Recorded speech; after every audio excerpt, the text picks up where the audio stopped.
Hi, my name is Alicia and I'm 28 years old. I got married to my husband James only a year and a half ago, but boy has that time been full of hurdles for me. Not because of my husband, but because of my husband's sister-in-law. Let me start right from the beginning. I met James a few months after I graduated from college. He happened to be my friend's co-worker and she introduced me to him. At first, we remained only friends, and then after a few months of knowing each other as acquaintances, we began to properly talk to each other and get to know one another. It turned out that we were more similar than I thought, and we had the same sense of humor. Of course, I began to develop feelings for him, and he felt the same way for me. We dated for 5 years before we got married, and the day we got married was truly the happiest day of my life. We had all our closest family and friends at our small wedding, and we had a blast. The only issue was, of course, my husband's sister-in-law, Tessa. Tessa was my husband's older brother's, Mark's, wife. The two of them had been together since high school, and while I'd normally gush about how adorable it was that they were together for so long, I couldn't because Tessa was always trying to humiliate me in some way or another. I don't know what Tessa had against me, but ever since James introduced me to his family, she hated me. One thing about James's family is that they're very tight-knit. James only has his mother and his brother, and they're very close. I'm talking meet every week kind of close. Naturally, being with them meant having a good rapport with their mother, Lydia. Lydia and I had a pretty cordial relationship. I mean, she was nice to me and I was nice to her, but we were never actually close. Lydia and Tessa, however, were really close because Lydia's known Tessa since Tessa was a teenager. I wasn't jealous of that because I knew that Lydia liked me enough, but I did want to grow a better bond with her, especially after I got engaged to James. Up until my engagement with James, Tessa barely paid me any mind. She usually ignored me or just snickered at my expense whenever she could. After that, though, she began to embarrass me whenever she could, but only whenever Lydia was around. When Lydia was not around, she went back to ignoring me. I still remember the first time that she tried to humiliate me in front of Lydia. Lydia had invited the four of us to lunch at her place one weekend. And while we were there, Lydia couldn't stop excitedly talking about how she'd gotten into gardening. She told us that her flowers had just bloomed and that she was really proud that her efforts paid off. A little after that conversation, I happened to walk into the yard for something when I spotted Tessa standing on Lydia's flower bed. I was alarmed, so I ran to her and asked her what she was doing. "What are you doing? Why are you stepping on those flowers?" "Oh, Lydia told me that she wanted them gone because they weren't what she wanted." But she was just talking about, "Come on, help me out a little." No thanks. "Come on, stop grabbing me." "Hold on, let me just step out for a second and..." "Lydia, oh my God, come look at what Alicia's doing." "What are you doing?" "Alicia's ruining your garden. Why would you do this?" "What's the commotion?" "Oh my God, Alicia, what's going on here?" "I didn't. She tried to get me to trample your pretty flowers, but I hopped out." "Why would you do this, Alicia?" "I swear I didn't. Tessa was the one who pulled me in here." "Wow, and you're lying too. Do you have no shame at all? You've ruined all of Lydia's hard work and now you're trying to pin the blame on someone else. You know very well that's not what happened. Stop lying. What's going on?" "Oh my gosh, darling, what have you done?" "I didn't do anything." "She did. She wanted to make a better impression on Lydia, so she tried to get me in trouble to boost her image in Lydia's eyes." "That's crazy. Why would I want to do that?" "Okay, that's enough. Why don't you just go in and wash your shoes? I need some space right now." Mom, I'm so sorry about... It's okay. I'll be in my room. Why did you do that, Tessa? Do what? Are you seriously still keeping the act up? You were the one that shoved me into this flower bed. I just did what I had to do. Wait, so you really did trick Alicia and made her take the fall? What is wrong with you? Why would you hurt my mother also? You know very well why I did that. No, I actually don't. Then you're dumber than I thought. Watch your back, Alicia. I'm not losing to you. I couldn't believe that Tessa had pinned the blame on me when I did nothing. I asked James if he had any idea why she said that, and even James had no clue. I felt horrible when I thought of Lydia's face as she saw her flowers all crumpled. So even though I didn't ruin her flowers, I apologized to her. Lydia seemed a little distant, but I offered to help her replant the flowers, and she accepted my offer.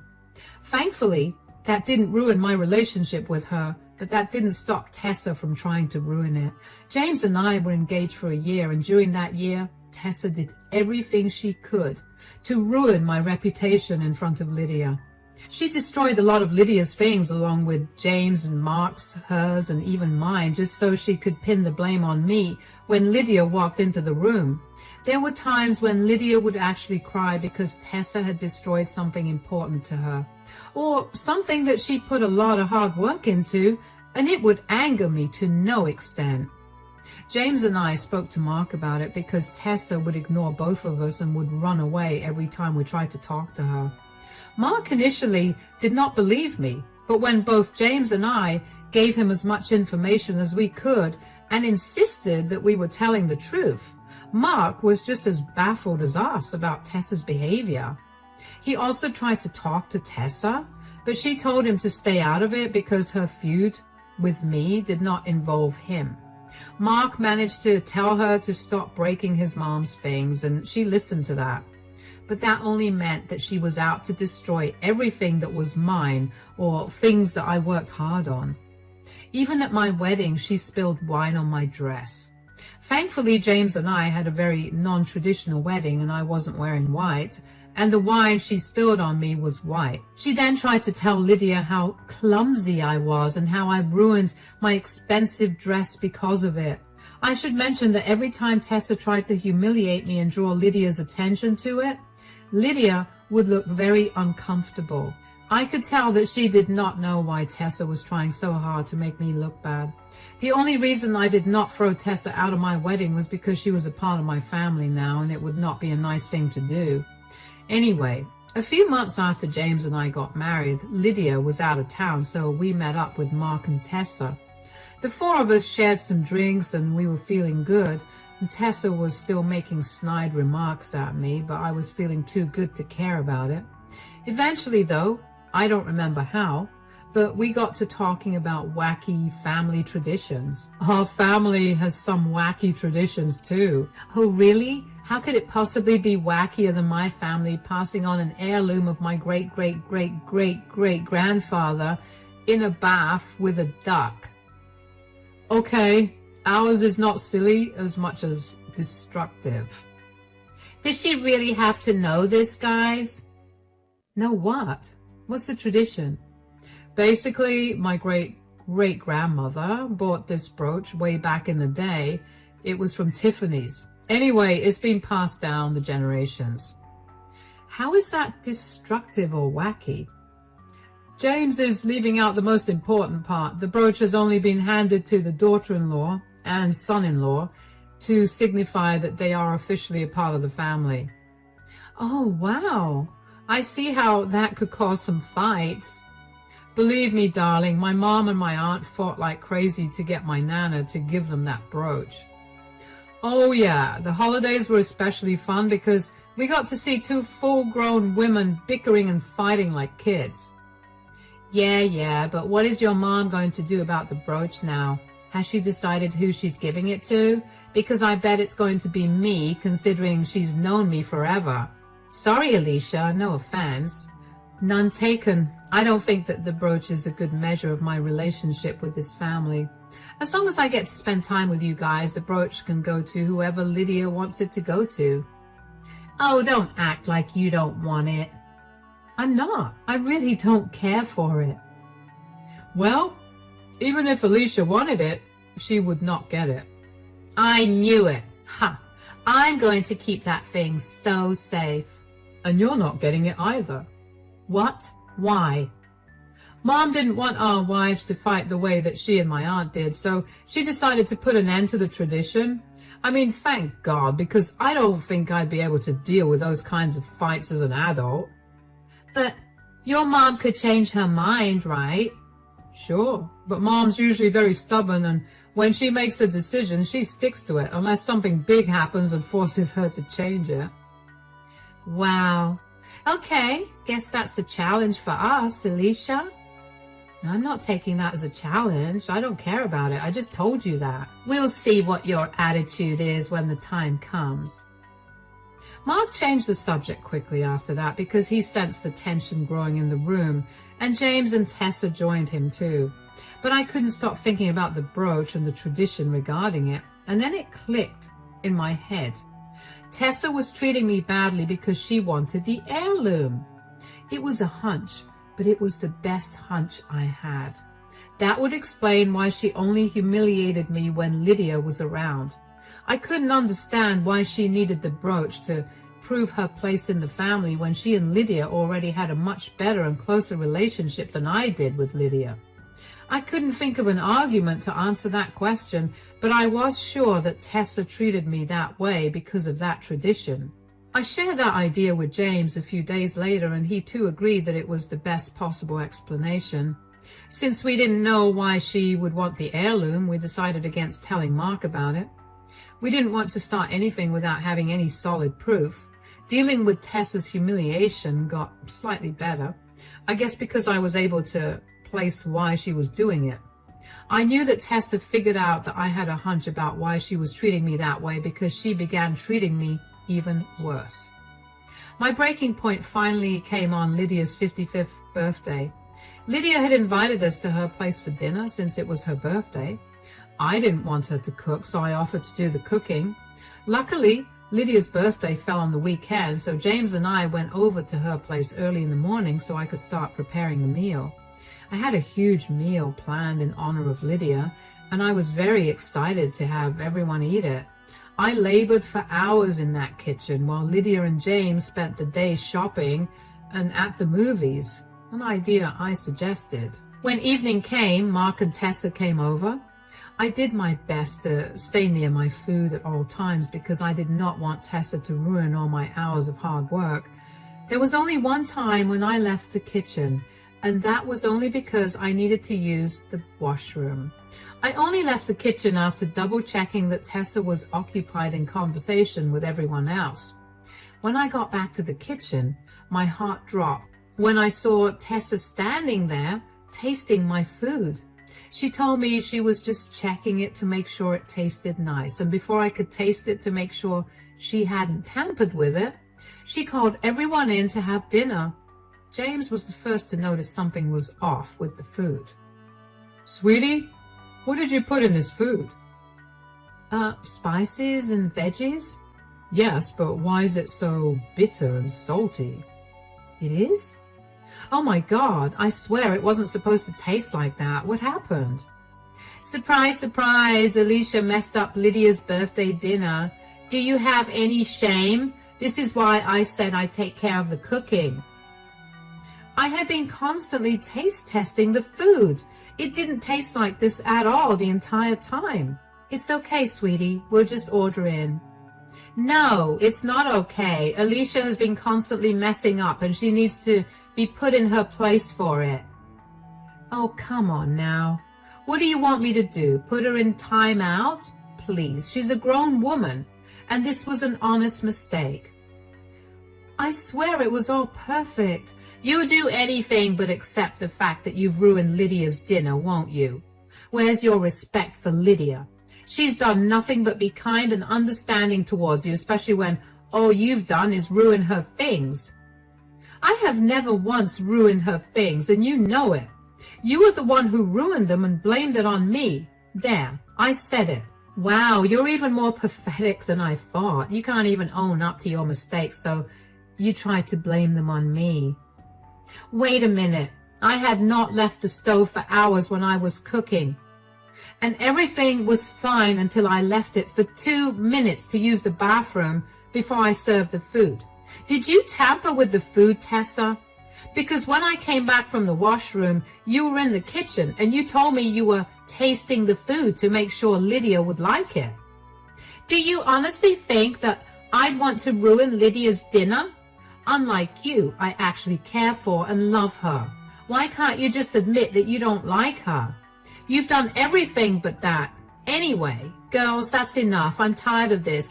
Give me a minute. I'll be right back. Alicia, darling, I think we should go cool down a bit.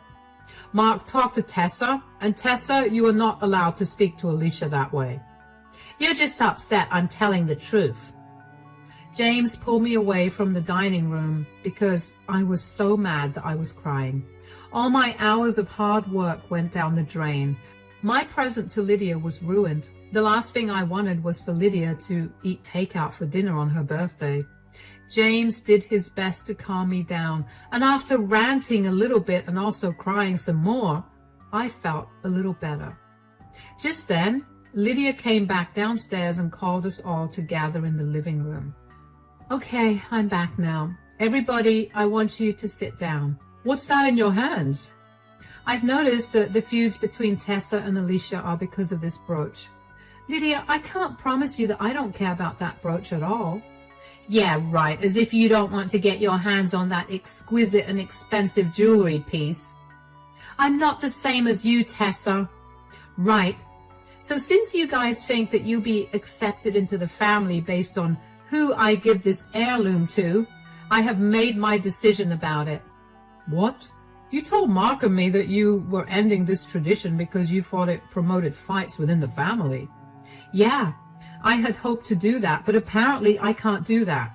I can't bear to listen to Tessa and Alicia fighting all the time, so I've made up my mind to give it away. It's my birthday, and I guess now's the perfect time to give it away. All right, then, who is it? Who are you truly accepting as part of the family? I've chosen to give this heirloom to Alicia. What? Why? She's done nothing but mess things up and ruin all our family gatherings. Has she really been doing that, Tessa? What? What do you mean?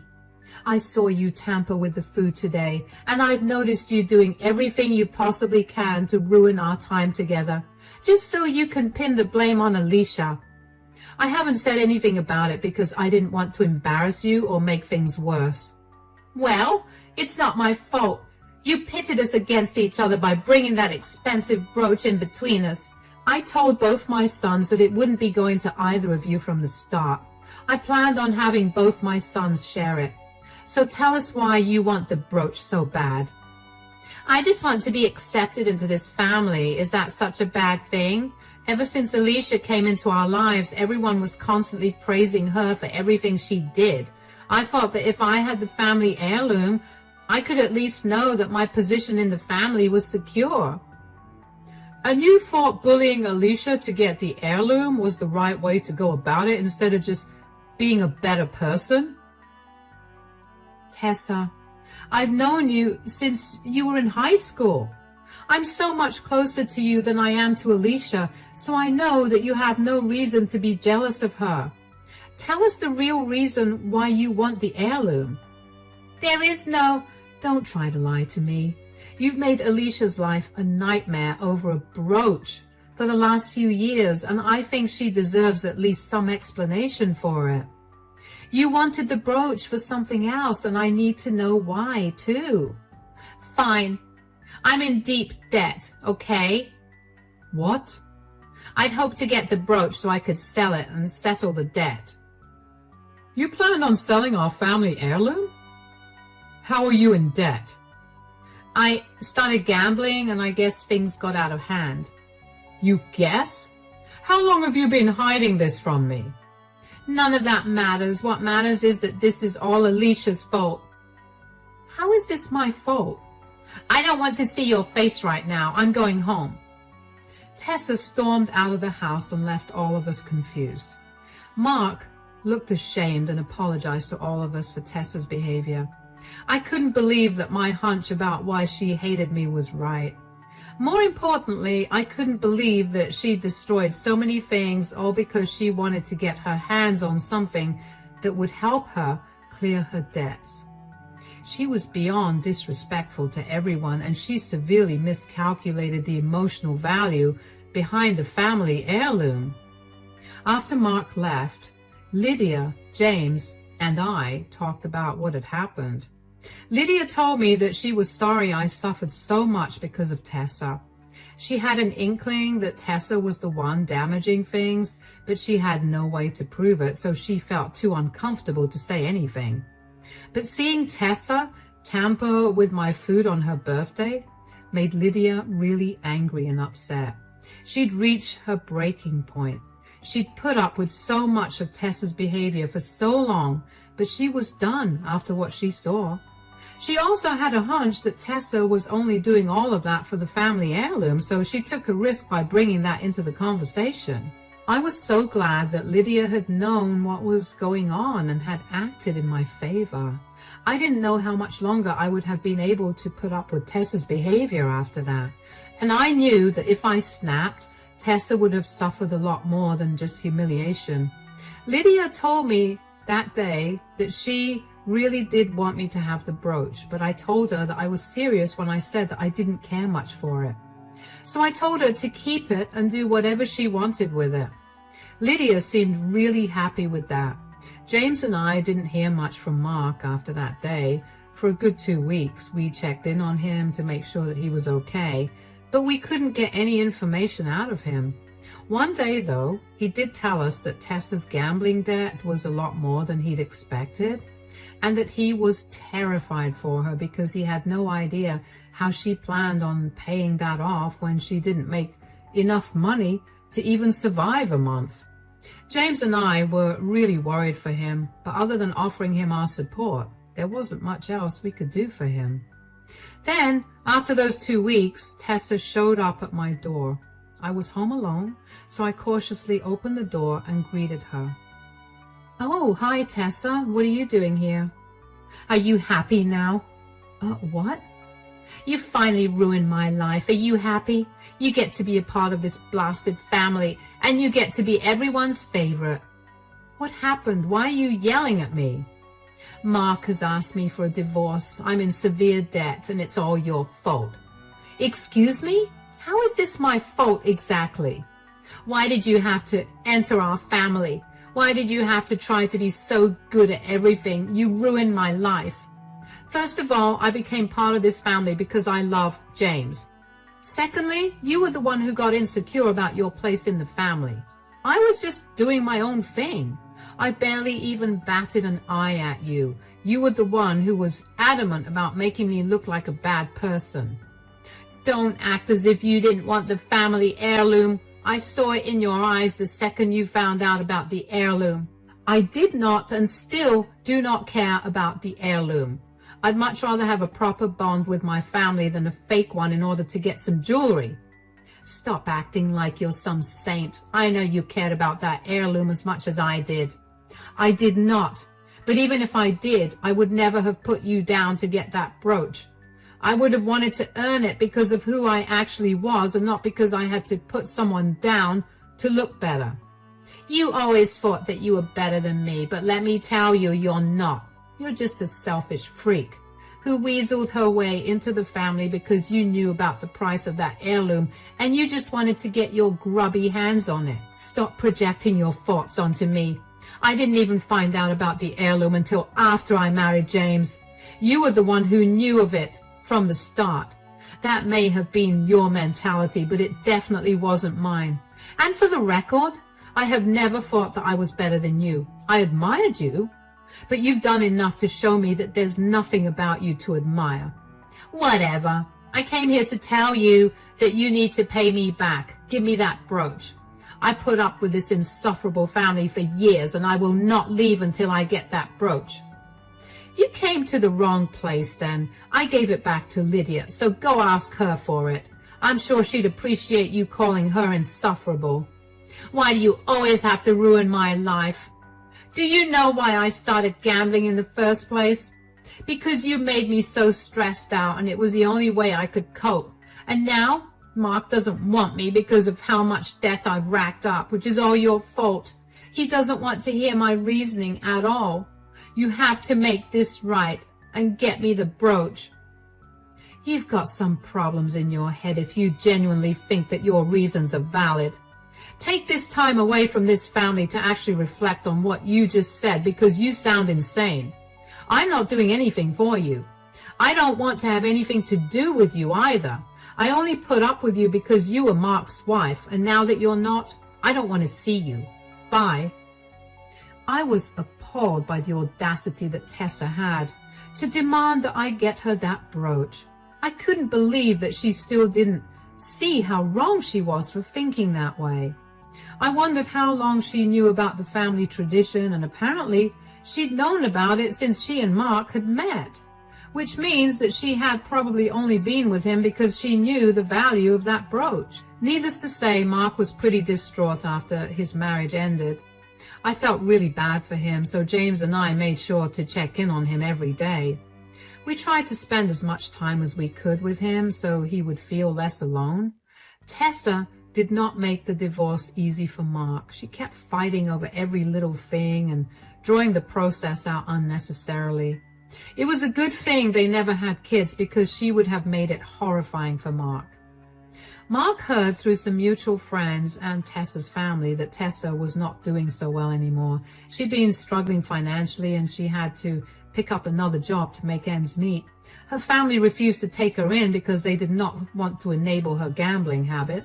It turns out that she's had the habit for a while and somehow managed to keep it a secret from everyone. As for Lydia and I, our relationship is doing great. All my anxiety about her not liking me was proven wrong. She told me that she'd like me way better than Tessa to begin with. I apologized for all the times that Tessa made me look like the bad guy by ruining some of Lydia's things, and Lydia was very kind and understanding about it. She assured me that I had nothing to apologize for, especially because I had nothing to do with it in the first place. It's been a few months since Mark and Tessa split, and we guess in another month or so their divorce will be finalized. In the meantime, we've taken to having a few more family gatherings than usual, and Mark is finally beginning to smile again. I have to say that not having Tessa at these gatherings has made them a lot more enjoyable for me. I never realized how anxious she made me about these gatherings until she was gone, and now I'm glad she's not here, and she never will be again. As for the brooch, it's tucked away safely in Lydia's care, and it'll be given to the boys whenever she passes. I feel like that's the best course of action, and I wouldn't have it any other way.